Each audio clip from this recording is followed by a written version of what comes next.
Hello students, this is my fourth video on my page, The Parchment Blues, and this video will be about Macbeth, the very introductory scene of Macbeth, and this is especially for the class 11 ISC students.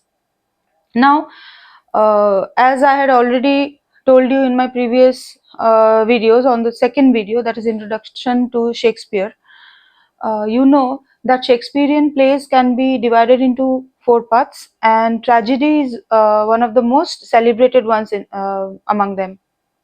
And as far as tragedies are concerned, we have four very important tragedies that are literally very important because we actually study those dramas in a very detailed manner. We have Hamlet, we have Macbeth, we have King Lear, and we have Othello. These are the four tragedies. And what the characteristics of the tragedy are, that also I had covered in that video. The main aspect of a tragedy is that it will always end when the protagonist dies. And many other characters along with the protagonist also die in the end of the drama, which is unlike comedies, because in comedies it is like living happily ever after. Those are comedies. So Macbeth is one of the most celebrated, one of the most viewed uh, dramas or tragedies of Shakespeare, and the reason being that Macbeth is spectacular to watch, to view, because Macbeth has many cinematographic beauties. Like there are supernatural aspects, there are storms, there are witches, there are other supernatural beings, and it is very theatrical, which makes Macbeth a treat to watch. Now again, we cannot forget that when Shakespeare wrote these plays, he wrote them to be seen and not to be read. So when the audience, they enter the theater and they have their first glimpse, when they first see the very first scene of the first act of any play, that act has to be the introduction to the whole play altogether, so that when that act ends, they they want more, they want to know more about the play, and also they can understand or they can guess what the play is going to be about, because previously, uh, when these dramas were enacted on stage, they did not have any other option of knowing what the movie is going to be about, what the drama is going to be about. Like today we have trailers and we have posters previously for movies, so by looking at those we could understand what the movie is going to be about. But as far as plays were concerned, in the Elizabethan times, it was a completely fresh one. When you enter the theater and when you sit to watch the play, the very first scene is very important in order to make you stick to the play for the rest of the season or leave it. So you understand, just like we have box office these days, so the play had to be a success if the first scene or the first act altogether was very attractive. Now, Macbeth is important because Macbeth actually is a spectacular viewing experience. If it is in a theater, it is even better because there was lighting effects, and the very first scene is that in a deserted place where the three witches actually confront uh, Macbeth and Banquo. Okay, now before starting explaining you the scene word by word, line by line, what I need to do is give you a brief explanation of the time or the situation when Macbeth is the first scene is being uh, it is being acted, it is being enacted. So now Duncan, who is the king of Scotland, he had two nobles. You know what nobles are? Nobles are people from their mm, the from their group of ministers, or the people who actually run the country. The king is not the only one who does, he orders, and there are other people who, like we have ministers now, there are other people like ministers, or they are called the nobles. Some of them are from the royal family, some of them are not. So these nobles, he had two nobles, the Thane of Cawdor and MacDonald. These two nobles had conspired against him, they had revolted against him, and they had joined the King of Norway. Okay, and what they wanted to do was they wanted to have a war with Scotland, and defeat the King of Scotland, that is Duncan, and usurp his kingdom. USURP, usurp his kingdom. But Duncan had a few very loyal nobles. One of them was Macbeth and the other was Banquo. So these two people, they were so loyal to Duncan that they risk their lives. They win that war against the Thane of Cawdor and MacDonald, and they defeat the King of Norway, and they save Duncan from overall defeat. Now, what we have to understand here is Macbeth, of course, he is the villain in the drama, but he is not a born villain. Now, we have a lot of kinds of villains, and me personally, I am more.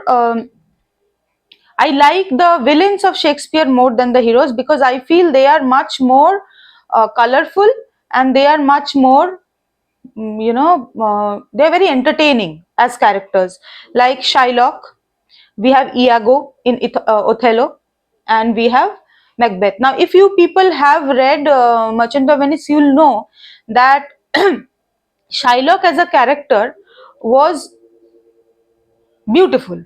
He was beautifully written. I would say he was better than Bassanio and Antonio put together. We can't bring in Portia here because Portia, of course, is the best. But Macbeth, now Macbeth as a character is also, he has a dual side. He was very loyal. He was a very faithful friend of Duncan and a very assertive character. But later on, because of over ambition, he becomes dark. He becomes a dark character because he has some dark desires inside him. Ambition is something else. Ambition means when you want to grow, that is ambition. That is a very positive thing. But if you have a dark desire means when you can harm somebody in order to be ambitious, in order to get where you want to be. That is dark desire. This dark desire actually makes Macbeth a villain. Otherwise, he was a very loyal noble of Duncan. So this is the background. Now when this scene starts, uh, these are the people, Macbeth and Banquo, they are returning from the battlefield.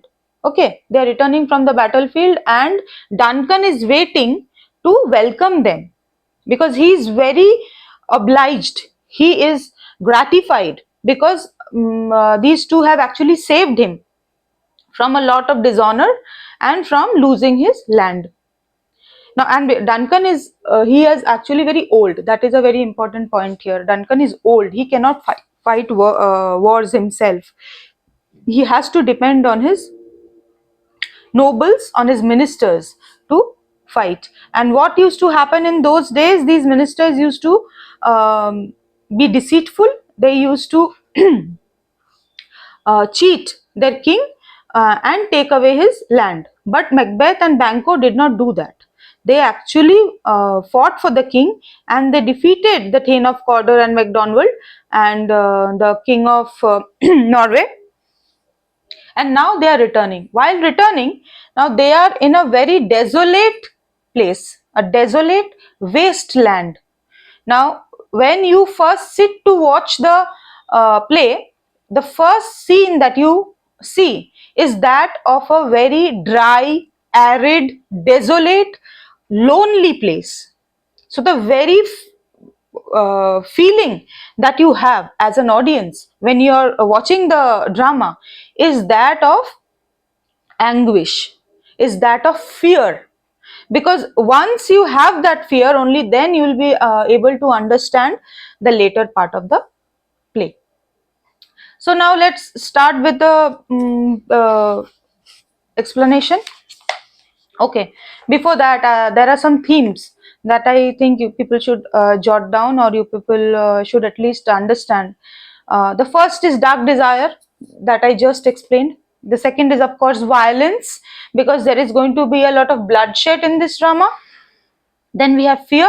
Fear here is the fear that Macbeth and Lady Macbeth have after they have done the sin. That is the sin of killing the king, killing their king. Now, king is actually the guardian, of a land. He is the guardian of the land. He is next to God. But when you kill your own king, it is a very severe kind of a sin that you are doing. Then, of course, there is guilt. There is guilt, not only fear, there is guilt, a lot of guilt. Because again, Macbeth was not a grey character, he was a white character. When a person who is loyal, he transforms from loyalty to deceit, then there is a lot of guilt in him. A person who is dark from the beginning will never have that, like Iago, if you have read Othello.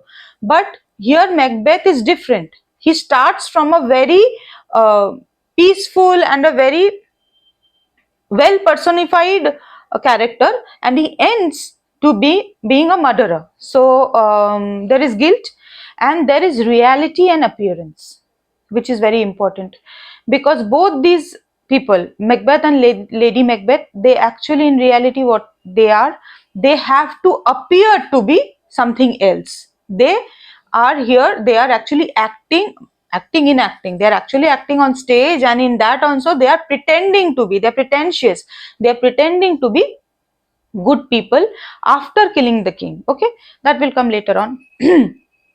Okay, but what the most important theme of this scene is inversion of moral values. Inversion of moral values. The moral values that Macbeth had, it changes. You have an inversion. It changes. It changes where? It changes from what? It changes from the loyalty to being ambitious to a different level where that ambition is dark. So this inversion or this conversion is happening in this scene. How is it happening? When he meets the witches, and the witches actually call him the future Thane of Cawdor and then the King of Scotland. They induce this ambition, this dark desire in him by calling him these two titles, so that now he has an ambition to become that. Who doesn't want to be a king? But how you are becoming the king is the factor here. Okay, now first of all, let's just go through the dramatis personae, that is the list of the personalities or the list of the characters that are there. It is a very short one, not very many characters are not there in this play. We have Duncan, who is the King of Scotland. We have Malcolm and Donalbain, his sons, and we have Macbeth, Banquo, that are the generals of the king's army. They are the generals of the king's army, a part of the ministry. They are the generals of the king's army who fight for him. Then we have Macduff, Lennox, Ross, Menteith, Angus, and Caithness, who are the Thanes of Scotland. They are the Thanes, like we had the Thane of Glamis, we have the Thane of Cawdor, who were against him. Just like that, we have the Thanes of Scotland. Some of them are loyal to him, some of them are not. Fleance, Siward, young Siward, Seyton, boy. That is the son of Fleance is the son of Banquo. And Siward is the Earl of Northumberland, or the general of the English army. He is the general of the English army. And here Macbeth is the general of the Scottish army. We have young Siward, who is his son, Siward's son. We have Seyton, an officer attending on Macbeth. There is an officer who attends on Macbeth, who looks after whatever orders Macbeth is giving. Then we have Boy, who is the son of Macduff. You remember who Macduff is? He's a Thane of Scotland. And here the boy is the son of Macduff. Then we have Lady Macbeth, we have Lady Macduff, we have Hecate, and we have three witches. Then others, we have porters and sergeants and an old man, three murderers, an English doctor, a Scottish doctor. We have such people, and as I always say, these extra characters that we have in Shakespeare, they are as important as the main characters, because there are plays in which they have actually uh, played the role, a very important role in explanation of the theme and in explanation of the scenes to the audience. These people are very important in that way. They are the voice of Shakespeare. Okay, now the act 1 and scene 1 starts here. Excuse me. The act 1 and scene 1 is starting here. The opening scene takes place in a lonely heath. A heath is a valley where there is land as far as you can see. Okay, and a very plain land, a dry arid land, that is called a heath. And amidst thunder and lightning, and there is thunder and lightning. So the climatic denotation that we have here in the very first scene is that of calamity. Is not sunshine. Sunshine is what? It brings in happiness, it brings in prosperity and growth. So when you have sunshine in drama, that means the scene is going to be full of growth and love and prosperity. But if it is thunder, it is darkness, that means the scene is going to be that of fear and that of calamity, that of a lot of anguish. Three witches plan to meet Macbeth when he returns from the battle of defeating the rebel Macdonald. They reveal their motto: fair is foul, foul is fair. This is one key note in Macbeth. Just like there are some terms in every drama of Shakespeare which explains the drama in one line. You know, in movies also we have one-liners like arc the fire and things like that.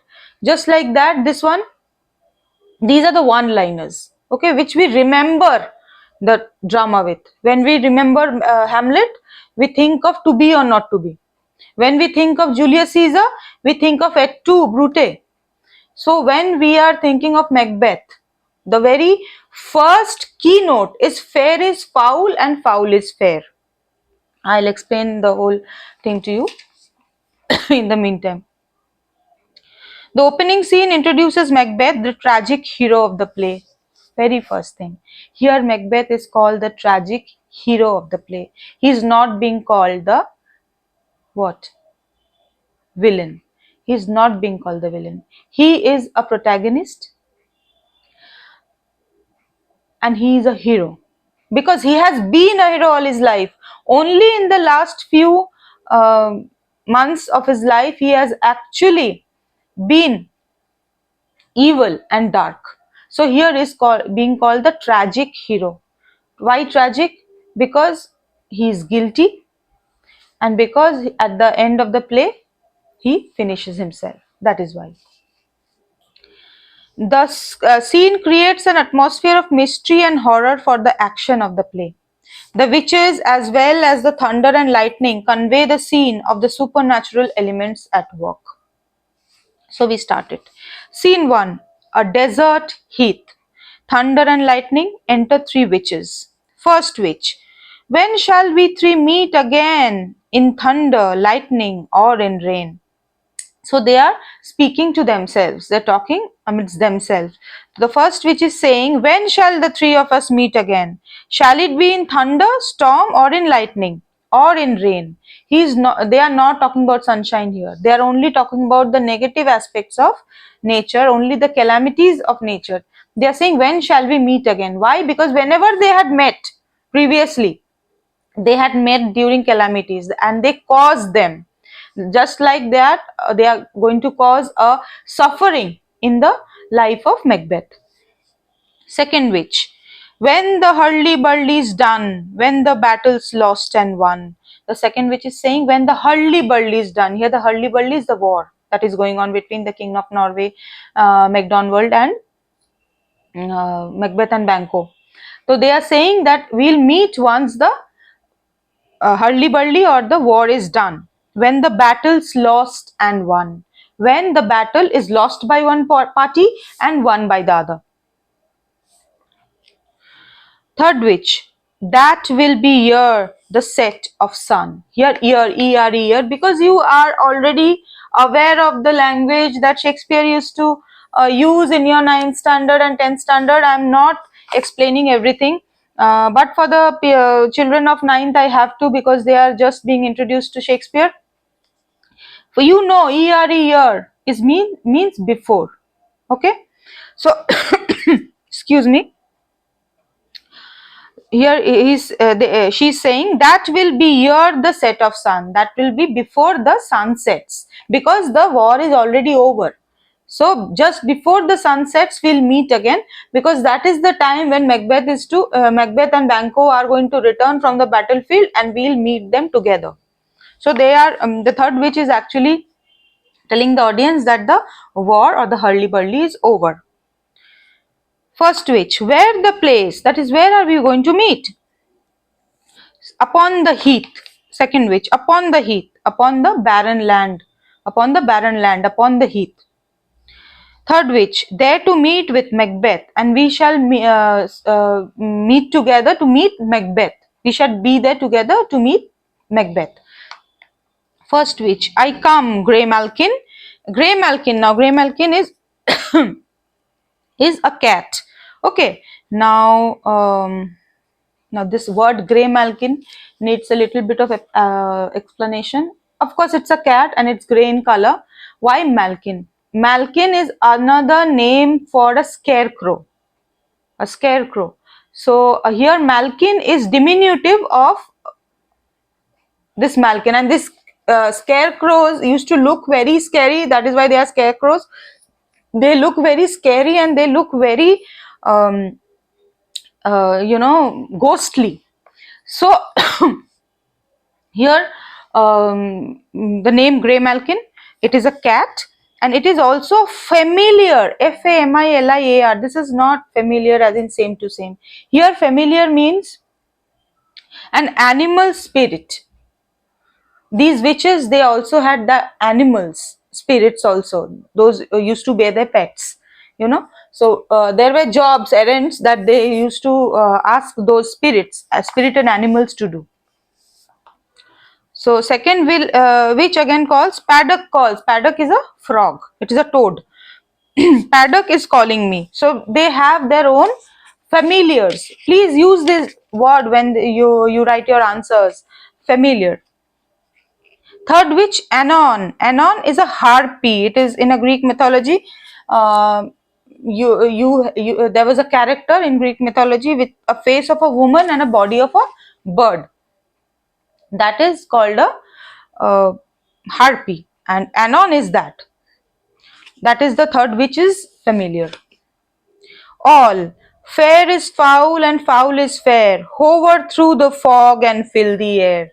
Now the main theme or the keynote of the first scene or of the play altogether is fair is foul and foul is fair. Hover through the fog and fill the air. Now here they are saying is that fair is foul. That means what is looking fair or what is looking good is actually bad, and what is bad is good. Here they are talking about the air that is foggy and misty and gloomy air that you have, that fill the air, that dirty air that they are breathing into. They are calling it, they are saying that for us this foul air is good, and people who actually look good are actually foul. So this is the theme of the play. This is what reality and appearance, the theme, the reality and appearance, it is based on this very line, that whatever looks good can be bad and whatever looks bad can be good. So now you know what the figures of speech are. You have a lot of imagery that is being used here. There are supernatural powers the imagery of supernatural powers is being used here. So the very few factors that you have to remember when you are studying this scene, although this scene is a very short one, it is a very small scene, but still it is, as all Shakespearean opening scenes are, it is very important, and it is a um, dramatic excellence. This is dramatic excellence because it is very cinematographic. You like to see it. It is very cinematographic. So what you have to remember is dark desires. You have to remember this keynote of fair is foul and foul is fair. You have to remember the plot development, of course, the plot development that is going to happen. But in this plot we are talking about a wasteland, there is gloomy atmosphere, so you understand the coming scenes are not going to be happy and gay.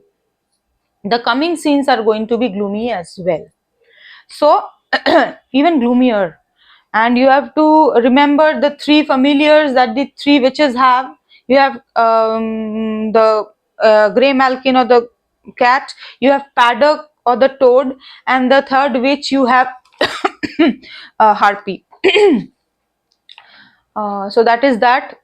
In the next class I'm going to take over any of the short stories or a poem. I'm trying for a poem. Let's see which one, because I don't know. Schools do not. Some schools have for the first year assessment. They have certain chapters. In the some schools have not. So randomly, I'm going to select a poem or a story, and once I am done with one poem and one story, I'll come back to scene two, Act one, scene two of Macbeth. So please subscribe to the channel so that you know when I am releasing the videos, and please like and share them, because unless and until you do that, more people like you who need these tutorials, they are not going to be able to reach me. And if you need any more classes about anything else, like for the 9th standard I have to do a class on figures of speech. If you need anything, then you have to either you have to message me, that is mail me with my mail ID I have shared in the previous video, or you have to comment on my page. Okay, happy reading. And one more thing is that now that you are in your 11th standard, your English answers should be as such that you have been in the ICSE board since long, so you know how to write your answers. You have been doing comprehensions from a very tender age, from a very formative age, so now you know how to form answers. So your answers have to be of a standard that shows that you have been reading English, you have been fond of this language since the last 10 years. So please, the answer should be short, not very long, and required. Please don't just keep writing and writing to show that you can write. Nobody wants to know whether you can write or not. The examiners want to know whether you can form proper answers or not, whether you have understood the concept of Shakespeare and the other poets or not. English is about that. It is not about how good your vocabulary is, because making a good vocabulary is easy. You just jot down some words from the dictionary and you just go and you write your answers. But whether you can use those words in the proper places or not is important. Whether you know the figures of speech that are being used in literature is important. For the students who are going to carry on with literature in their graduation, who want to do their honors in English literature or in mass communication journalism, you have to be very adept with the language. You have to know the language like the back of your hand, like you speak your mother tongue, just like that. So my classes for 9th and 10th are going to be of a different category, a different standard, and that of 11th and 12th is going to be of a different standard, because you are now very familiar with Shakespeare. You are now very familiar with the kind of poems and stories that ICSE provides you with, and also you have already given a board exam. You know how the questions are. You know what the standard of the exams are. So please again subscribe the channel, because this is an honorary channel that I am making, and my only sole motive is to reach those kids who are unable to take tutorials for English, because I understand, I have a daughter of the same age. I know that now that in the 9th, 10th, 11th and 12th standard, the standard of studies goes very high. You have to take tuitions for maths, physics, chemistry, accountancy, who are taking. We have political science for art students, we have philosophy, we have psychology, and we have biology. You have to, you people, the parents are actually they are really it's very difficult to provide for tuitions for English and Hindi as well, or for history and geography.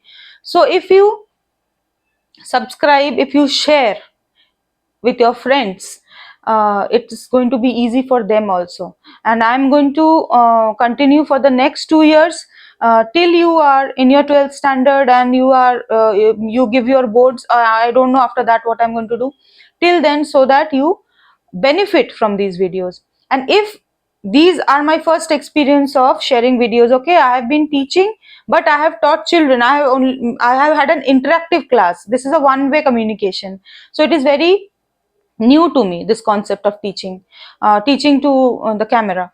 So please, if there are some things that you require, or if there are some things that I need to change, you people have to comment on that. And please don't slay comment. Those are not at all welcome. So okay, good night, goodbye, best of luck.